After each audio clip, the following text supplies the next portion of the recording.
말씀을 가지고 주의 날개 그늘 아래에서란 제목으로 말씀의 은혜를 좀 나누기를 원합니다. 제가 보면 이 세상에는요, 두 종류의 사람이 있는 것 같습니다. 두 종류의 사람입니다. 첫 번째 사람은 어떤 사람인가? 물질이 중심이 되는 사람입니다. 환경이 중심되는 사람이죠.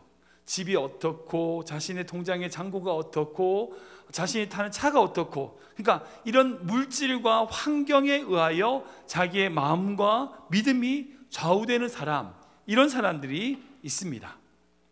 물론 물질이 있고 환경이 좋으면 막 좋다가도 물질이 없어지고 환경이 나빠지면 바닥을 치고 헤매고, 그렇게 마음의 그런 빈곤함으로 어쩔 줄 모르는 사람들인 거죠.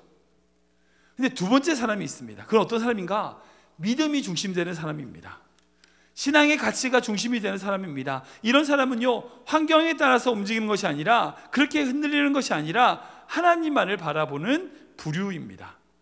물질과 환경이 그 사람의 감정과 마음을 움직이게 하지 못합니다. 하나님만을 바라보며 흔들리지 않는 믿음을 지키는 사람들이 있습니다. 이렇게 두 부류로 구분할 수 있을 것 같습니다. 근데 솔직히 대부분의 사람들이 첫 번째 사람, 즉 환경 중심적인, 물질 중심적인 부류에 속합니다. 저 또한 마찬가지입니다. 환경이 어려울 때, 환경이 어려움이 없을 때, 좋을 때는요, 편하게 살고 아무런 문제 없다가 문제가 터지면 불안해지고 두려워하고, 정말 환경에 따라서 이런저런 영향을 받는 사람이 바로 저입니다. 저뿐 아니라 여러분들도 마찬가지실 거예요. 환경이 어렵고 힘들면요, 마음과 영혼이 힘듭니다.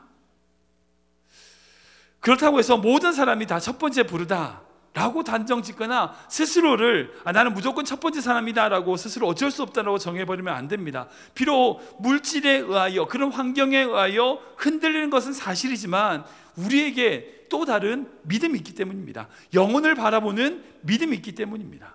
아무튼 중요한 사실은 우리가 지향해야 될 것, 우리가 가져야 될 믿음은 첫 번째 부류가 아니라 두 번째 부류다, 이것은 확실한 것 같습니다.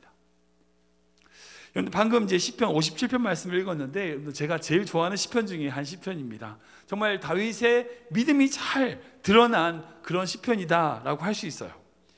그럼 오늘 시편에 나타난 이 다윗의 모습은 여러분 어떤 것 같으세요? 여러분들 생각할 때 이 다윗은 첫 번째 부류의 사람인 것 같으세요? 두 번째 부류의 사람인 것 같으세요?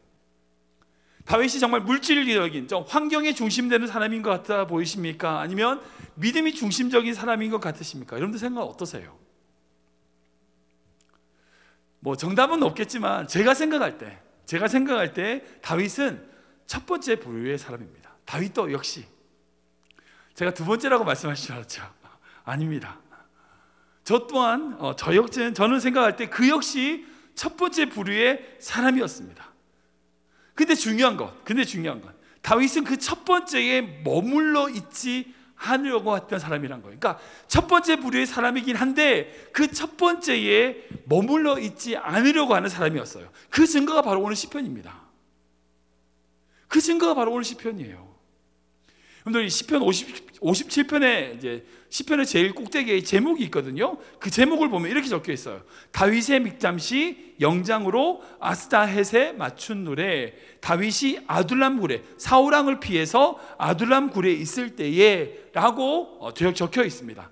이 시편은요, 다윗이 언제 썼냐? 사울왕을 피해 가지고 굴에 숨어 있을 때 쓴 시가 바로 오늘 시편이에요.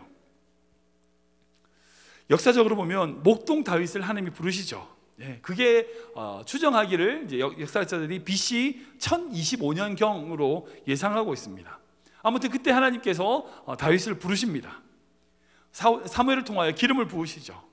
그 이후에 여러분들 다 아시겠지만 골리앗을 무찌르고 이스라엘의 위대한 장군이 됩니다. 그래서 그렇게 위대한 장군이 되다 보니까 자연스럽게 사울왕의 사위가 됩니다. 그리고 그 이후에도 수많은 전쟁에서 위대한 승리를 이끌었던 장군이 바로 다윗이었습니다. 그리고 이후에 왕이 돼서 이제 40년간을 통치하는 가장 훌륭한 인물로 우리는 그 다윗을 기억하고 있습니다. 근데 그 다윗의 인생 중에 가장 위기의 시대, 가장 어려움의 시기가 언제였는가? 바로 자신의 장인이었던 사울왕이 자신을 시기해서 죽이려고 한 바로 그때였어요. 장수로서 수많은 전쟁에서 승리를 이끌었던 전쟁 영웅이에요. 영웅입니다. 근데 한순간 왕의 미움을 받는 도망자로 전락하게 되는 겁니다. 생각해 보세요. 지금 그렇게 도망자가 된 이 다윗의 마음, 한때는 장군이로 잘 나가고 있었던 그 다윗이 도망자의 신분이 돼서 그렇게 사울왕에게 쫓기고 있을 때 그 다윗의 마음은 어땠을까요? 얼마나 힘들었을까요? 얼마나 마음이 무너졌을까요? 다윗이 얼마나 자기가 힘들었는지 4절에 이렇게 고백하거든요. 우리 같이 읽어보겠습니다. 시작. 내 영혼이 사자들 가운데에서 살며 내가 불사하는 자들 중에 있으니 바람의 아들들 중에가 그들의 있는 황과 사리요 그들의 가는 날카로운 칼같도다. 아멘, 아멘. 지금 다윗이 뭐라고 얘기하냐면 자신의 영혼이 사자들, 자신을 삼키려고, 자신을 죽이려고 하는 자들 가운데서 살고 있다는 거예요. 주변을 돌아보면 아무도 나를 도와줄 사람 없고 오히려 다 나를 잡으려고 하는 사람들밖에 없다는 거예요. 자신을 죽이려는 사람들이 득실득실하다는 겁니다. 자신의 환경에 무너지고 마음이 상하고 괴로워하고 고통받는 상황 가운데 있다는 거예요.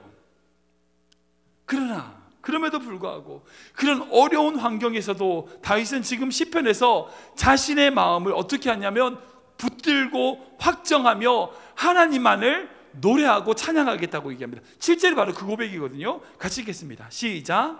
하나님이여 내 마음이 확정되었고 내 마음이 확정되었사오니 내가 노래하고 내가 찬송하리이다. 아멘, 아멘. 그런 어처구니 없는 환경과 상황일지라도 내 마음을 확정하고 내 마음을 확정해서 어떻게 한다고요? 내가 노래하고 하나님을 찬양하겠다. 왜요? 그래야 살 수 있거든요. 그래야 살 수 있어요. 환경을 보면 절망해요. 왕이 나를 죽이려고 하는데 뭐 어떻게 해요? 피할 곳이 없어요. 환경을 보면 어쩔 수 없이 무너질 수밖에 없는데 자신의 마음을 억지로라도 확정하고 결정해서 하나님을 찬양하겠다, 환경을 보지 않고 하나님을 보겠다라고 자기 스스로를 고백하고 있는 거죠. 자연스럽게 2번이 된 자가 아니라 1번인 첫 번째 부류의 사람이에요, 다윗은. 그러나 그 환경에 머물러 있는 것이 아니라 그 환경에서 넘어서 두 번째 환경으로 나아가겠다라고 자기 스스로를 다짐하고 있다는 거죠. 분명 그는요 첫 번째 부류의 사람입니다. 그러나 첫 번째 부류에 머물러 있지 하지 않으려고 했던 사람이란 거예요. 이 두 번째로 나아가려고 몸부림치는 사람이 바로 다윗이었고 그 증거가 오늘 시편입니다. 제가 오늘 설교 제목을 이제 주의 날개 그늘 아래서라고 적었습니다. 바로 1절에 있는 고백이죠. 근데 이 두 가지 말씀을 좀 이어서 생각해 보면 1절에 자기가 지금 주의 날개 그늘 아래에서라고 하는 이 노래를 부르고 있는 이때의 다윗이 지금 어디 있다고 그랬어요? 굴에 있다고 하는 겁니다. 굴에 있을 때에, 굴이란 게 어떤 것이에요? 여러분 생각해 보십시오. 한마디로 표현하면 인생의 밑바닥이라고 할 수 있어요. 굴이란 건요 사람 살기에 적당한 곳이 아닙니다. 짐승이라든지 동물이 몸을 피하는 곳이죠. 습하고 벌레들 가득하고 공기도 안 통하고 빛이 안 들어와가지고 어둡고 캄캄하고 먹을 것도 없고요, 마실 것도 없고요. 물론 화장실 문제라든지 해결 안 되는 게 너무나 많습니다. 열악한 곳입니다. 제대로 살 수 없는 곳이고 갑갑한 곳입니다. 정말 어려운 환경이라는 거예요. 그런데 놀라운 건 자신이 지금 그런 굴에 있는데, 그런 굴이라고 하는 자리에 다윗이 있는데 그 자리를 다윗이 뭐라고 표현하냐면 바로 주님의 날개 그늘 아래라는 거예요. 자신을 보호하시는 하나님의 날개 아래에 있다고 얘기하고 있습니다. 고백하고 있습니다. 굴이라고 하는 환경을 그렇게 주의 날개 그늘 아래라고 노래할 수 있는 것, 여러분 이것이 다윗의 믿음입니다. 코로나19라고 하는 환경이 지금 우리에게 다가왔습니다. 미국 대통령 선거도 마찬가지죠. 여러 가지 정치적인 혼란기가 지금 이 시대에 있습니다. 200 몇 년 동안 단 한 번도 없었던 일이 지금 얼마 전에 있었잖아요. 그뿐 아니라 여러 가지 정치적으로 많이 혼란스럽습니다. 코로나도 코로나지만 더 복잡하고 혼란스러운 것뿐이 아니라 동성애라든지 여러 가지 죄악들이 더 넘치고 있습니다. 환경을 보면요, 문제와 어려움을 보면요 무너질 수밖에 없습니다. 그러나 그럼에도 불구하고 이런 환경에서 하나님을 찬양하고 하나님을 예배하던 그 다윗의 모습처럼 우리 또한 비록 첫 번째 부류의 사람이지만 그 자리에 머물러 있지 않고 두 번째로 나아가는, 그렇게 두 번째로 믿음이 중심되는 그런 신앙으로 나아가는 한 해가 되기를 기도합니다. 그렇다면 다윗이 그 굴에서 하나님의 무엇을 발견했기에 그곳을, 그 굴이라고 하는 장소를 하나님의 나에게 그늘이라고 고백하게 되었는지를 좀 구체적으로 살펴보기 원합니다. 다윗이 굴에서 하나님의 어떤 것을 발견했는가? 바로 다윗은요, 굴에서 하나님께 기도하는 법을 배웠다는 거예요. 우리 같이 읽어보겠습니다. 시작. 다윗은 굴에서 하나님께 기도하는 법을 배웠습니다. 한 번 더 읽겠습니다. 시작. 다윗은 굴에서 하나님께 기도하는 법을 배웠습니다. 우리 2절 말씀인데요, 같이 읽겠습니다. 시작. 내가 지존하신 하나님께 부르짖으며 곧 나를 위하여 모든 것을 이루시는 하나님께로다. 아멘. 제가 LA에서 한 7년을 사역을 했었는데요, 그때 LA 아시겠지만 LA는 지진이 있습니다. 여기는 지진이라고 하는 자연재해가 없지만 LA는 늘 뭐 어떤 두려움이 있냐면 빅원이라고 하죠. 큰 거 한 방이라고 가지고 강도 7.0 이상의 대지진이 언젠가는 온다는 걸 알고 있어요. 근데 그게 언제인지는 모르는 거죠. 언젠가는 지진이 온다는 건 알고 있고 큰 지진이 일어날 수 있다고 하는 그런 불안감으로 사는 동네가 바로 로스앤젤레스, 캘리포니아입니다. 아무튼 그 LA에서 제가 그 다른 목사님들 노예 같은 모임을 하면서 어떤 목사님께서 농담처럼 이런 얘기를 하신 걸 들었는데 되게 기억이 남아요. 뭐라고 말씀하시냐면 LA에 뭐 자주 지진이 나지 않습니까? 지진이 나면 그 주간에, 그 주일에 모이는 성도의 숫자가 달라진다는 거예요. 안 나오던 사람들이 나오는 거예요. 헌금의 액수가 달라진다는 겁니다.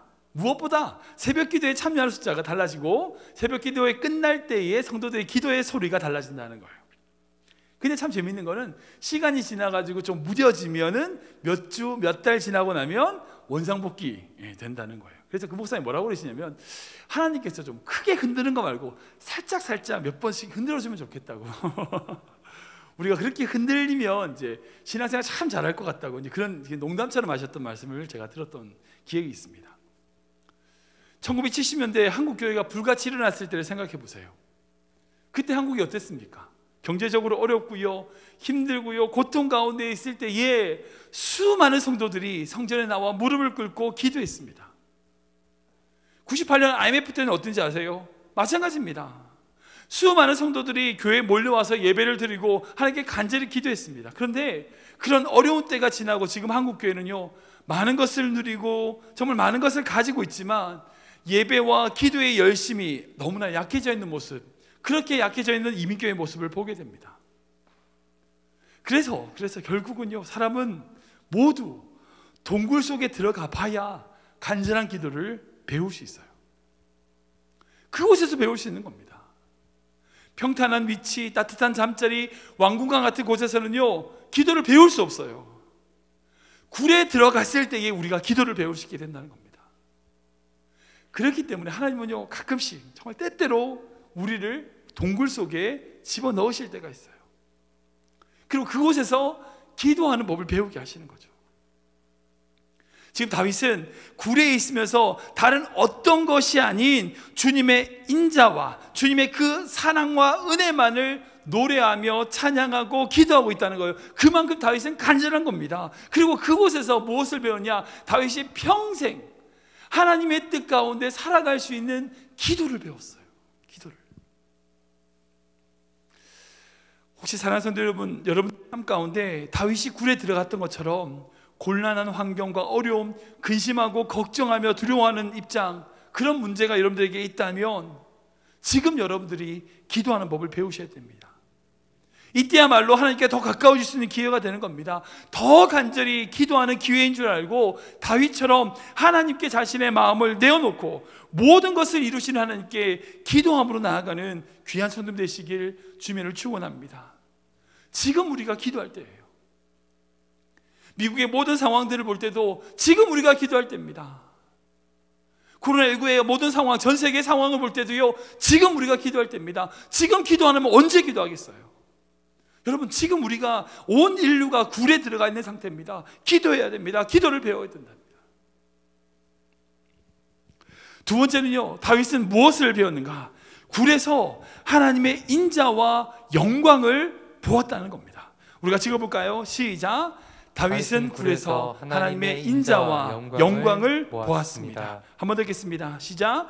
다윗은 굴에서 하나님의 인자와 영광을 보았습니다. 10절과 11절 말씀 같이 읽겠습니다. 시작. 무릇 주의 인자는 커서 하늘에 미치고 주의 진리는 궁창에 이르나니 하나님이여 주는 하늘 위에 높이 들으시며 주의 영광이 온 세계 위에 높아지기를 원하나이다. 아멘. 아멘. 너무나 귀한 찬양입니다. 하나님의 영광이 온 우주에 하늘에 가득하고 주의 진리가 궁창에 미치고 하나님의 영광이 온 세계 위에 들려지는 이 모든 것을 찬양하고 있는 다윗의 모습을 볼 수 있어요. 근데 이 다윗이 지금 어디 있습니까? 굴에 갇혀 있어요. 굴이 어떤 곳이에요? 하늘이 안 보이는 곳입니다. 하늘이 막혀 있는 곳이에요. 천정이 막혀 있는 곳입니다. 그게 굴입니다.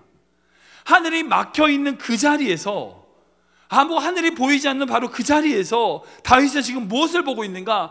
하나님의 인자와 진리가 하늘에 미치고 그 하나님의 인자와 진리가 넓은 궁창에 이른다라고 고백하고 있어요. 그리고 주님의 영광이 온 세계 위에 높아지는 모습을 보고 있습니다. 사랑하는 여러분, 이것이 다윗의 믿음입니다.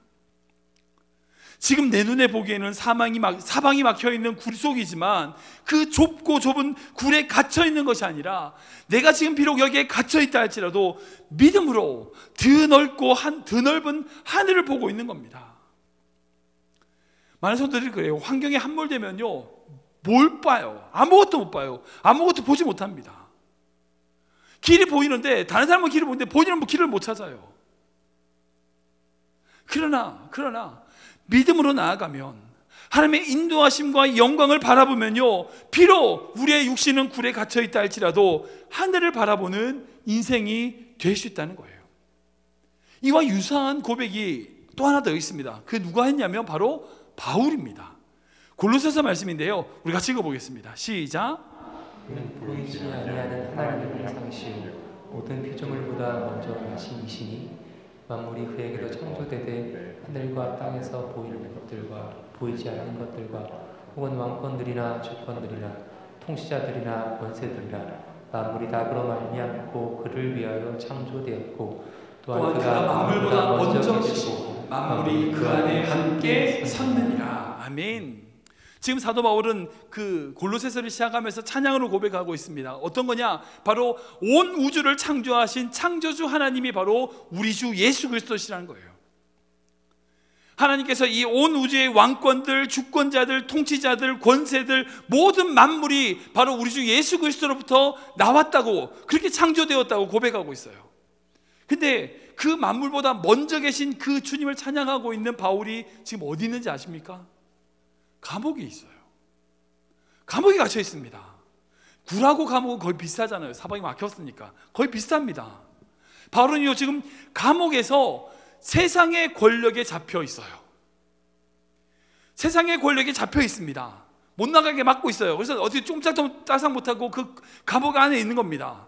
세상 권력에 붙잡혀가지고 그 안에 있지만 그 세상의 권력, 세상의 주관자들, 통치자들, 권세들, 그 모든 것을 주관하시는 하나님의 영광을 보고 있습니다. 우리 귀한 그리스도인들에게 모든 성도님들이 그 믿음으로 나아가시길 좀 축원합니다. 지금 여러분들이 주변에 무엇이 보이십니까? 무엇이 여러분들의 사방을 가로막고 있습니까? 그때 여러분들의 사방을 가로막고 있는 그것을 보는 인생이 아니라 여러분들의 삶을 주관하고 계시는 그 하나님의 영광을 바라보는 귀한 인생 되시길 주님을 축원합니다. 이와 비슷한 이야기를 하자면 이제 홀로코스트에서 생존한 코리덴 붐이라고 하는 여사분이 계세요. 그분이 쓰신 주는 나의 피난처라고 하는 책에 나온 이야기, 이런 이야기가 있습니다. 어떤 이야기냐면 그의 언니인 베사와 함께 나치 수용소에 이 분이 갇히게 됐어요. 실제 경험한 겁니다. 그곳에 들어가서 이제 생활을 하게 됐는데, 그곳이 어떤 곳이냐면 그 나치 수용소들 중에 제일 안 좋은, 제일 열악한 곳이었어요. 좁은 공간, 창고 요만한 공간에 한 400명 정도를 가둬놓는 거예요. 400명 정도가 갇혀 있으니까 씻지도 못하니까 이가 득실득실한 거예요. 근데 더 큰 문제는 뭐냐면 이 정도의 공간에서 한 400명이 갇혀 있는데 화장실은 딱 한 개밖에 없어요.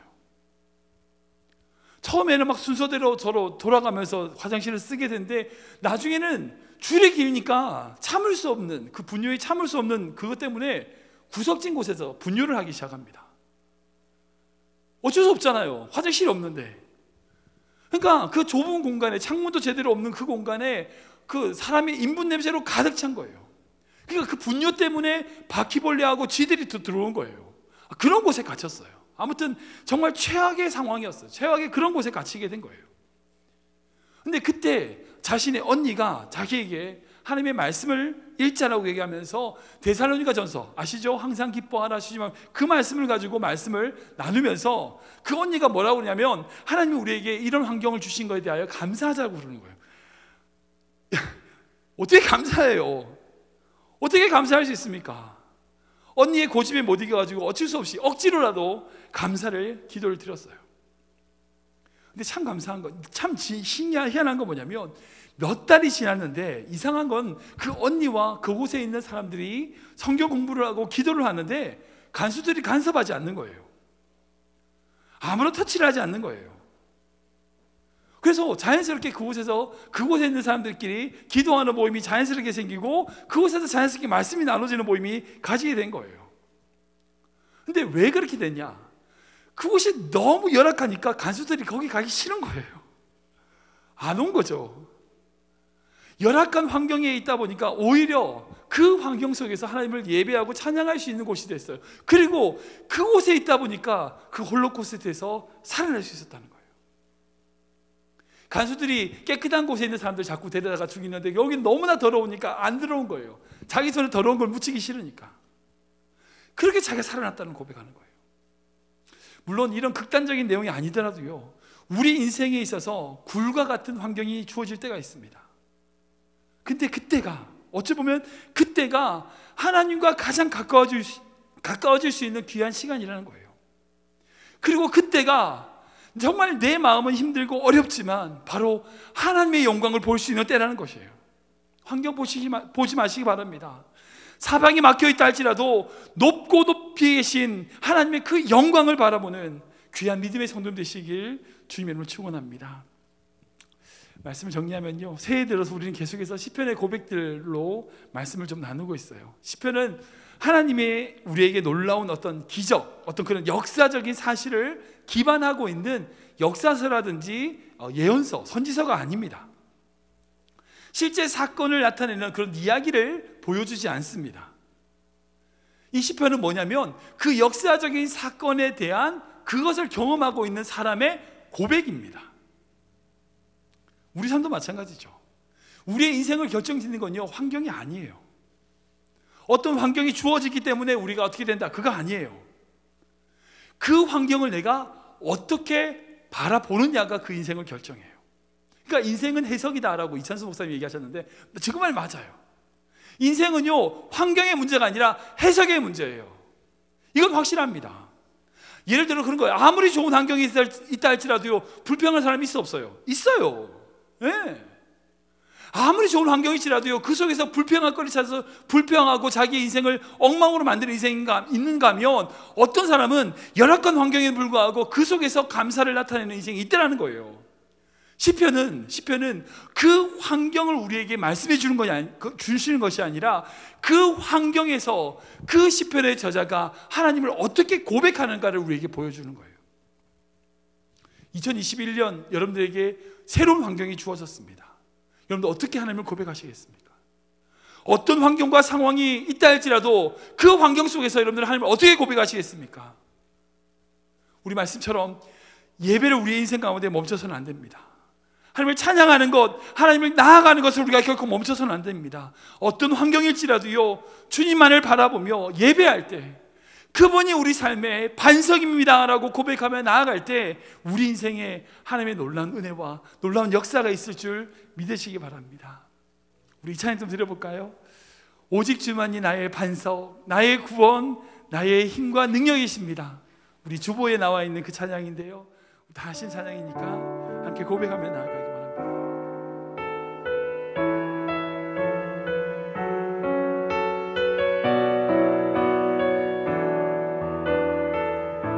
나의 영혼이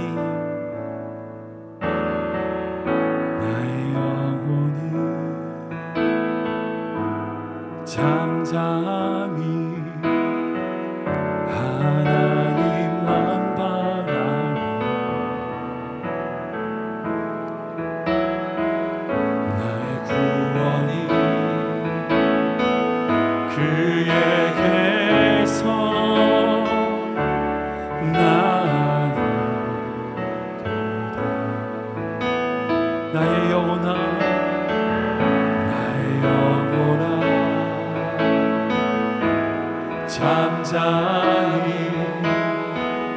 하나님만 바라라. 나의 소망이, 나의 소망이 저에게서 나는 도다. 오직 주만이, 주만이 나의 반석, 나의 구원이시니. 오직 주만이, 주만이 나의 산성, 내가 요동치 아니하리. 오직 주만이, 오직 주만이, 주만이 나의 반석, 나의 구원이시니. 오직 주만이, 오직 주만이 나의 산성, 내가 요동치 아니하리. 한 번 더 갑니다.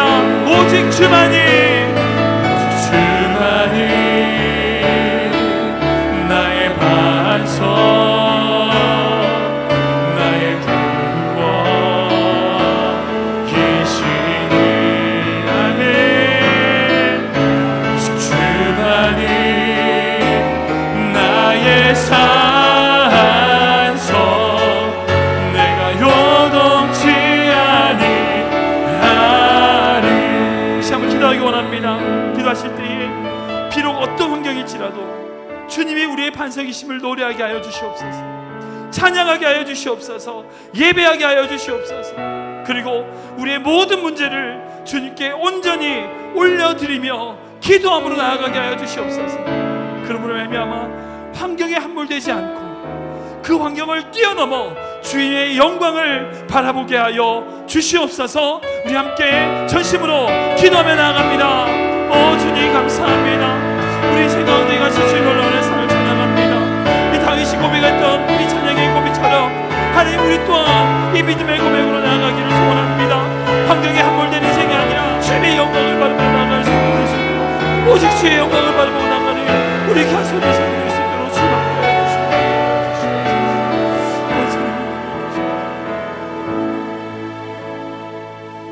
사랑의 주님, 다윗의 고백과 찬양이 우리의 믿음이 되게 하여 주시옵소서. 비록 다윗이 굴에 갇혀있는 그런 상황일지라도 그 속에서 주님을 여전히 찬양하며 바라보았듯이 코로나19라고 하는 여러가지 죄악으로 가득한 이 세상 속에서 수많은 어려움들이 있지만 그 문제와 어려움 속에서도 더욱 주님을 바라보며 찬양하며 예배하는 우리 귀한 성도들 되게 하여 주시옵소서. 그런 말미암아 환경에 함몰되는 인생이 아닌 믿음으로 주님의 영광을 바라보며 구하는 인생 되게 하여 주시옵소서. 예수님의 이름으로 기도하옵나이다. 아멘.